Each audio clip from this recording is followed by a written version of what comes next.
தமிழ் கேட்கும் சொந்தங்கள் அனைவருக்கும் மின்னும் மனசின் அன்பு வணக்கம். குழந்தைங்களை வளர்க்கும் போது எப்படி சாப்பிடணும், எப்படி நடக்கணும், என்ன உடை உடுத்தணும், எந்த பள்ளியில் படிக்கணும், என்னென்ன பொருள் வாங்கணும் அப்படின்னு சொல்லி அதிகமாக மெனக்கிடக்கூடிய பெற்றோர்கள், ஒரு சில பெற்றோர்கள் பிள்ளைகள் எப்படி நடந்துக்கணும், பிள்ளைகள் எப்படி பேசணும், எப்படி பெரியவங்ககிட்ட நடந்துக்கணும், எந்தெந்த செயல்கள் செய்யணும், எந்தெந்த செயல்கள் செய்யக்கூடாது அப்படிங்கிறத சொல்லி கொடுக்க மறந்துடுறோம். இதனுடைய விளைவு என்ன ஆகுது அப்படின்னா, கூடா நட்பு, சரியான பாதையில் செல்லாமல் தவறான செயல்பாடுகள், பெரியவங்களை மதிக்காமல் போகிறது, ஆசிரியர்களை மதிக்காமல் போகிறது, இப்படி எல்லாமே தவறான செயல்களாக போயிட்டு நாளைக்கு அவர்களுடைய வாழ்க்கையே பெரிய கேள்விக்குறியில் போய் முடிஞ்சிடும். பெற்றோர்கள்கிட்ட எதுக்காக இவ்வளோ உழைக்கிறோம், பேரண்ட்ஸ் கிட்ட எதுக்கு இப்படி கஷ்டப்பட்டு சம்பாதிக்கிறோம் அப்படின்னு கேட்டோம் அப்படின்னா,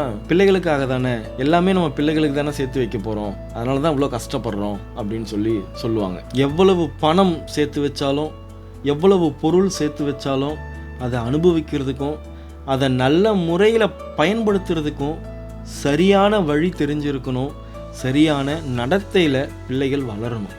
பணம் சம்பாதிக்கக்கூடிய பெற்றோர்கள் பிள்ளைகளுடைய நடத்தையும் அவர்களுடைய குணத்தையும் நல்ல முறையில் வளர்க்குறதுக்கு நேரத்தை செலவிடணும். என்றைக்குமே நல்ல செயல்பாடுகள் தான் நல்லதை கொடுக்கும், தீய பழக்க வழக்கங்கள் வாழ்க்கையில் துன்பத்தை மட்டுமே கொடுக்கும் அப்படிங்கிறத சொல்லி வளர்த்தே தான் ஆகணும். இதைத்தான் வள்ளுவர் சொல்லியிருக்கார், நன்றிக்கு வித்தாகும் நல்லொழுக்கம் தீயொழுக்கம் என்றும் இடும்பை தரும். மறந்துடாதீங்க. மறந்து கூட இதெல்லாம் பிள்ளைகளுக்கு சொல்லி கொடுக்காம இருந்துடாதீங்க. தொடர்ந்து பேசுவோம். இணைந்திருங்கள் மின்னும் மனசோடு.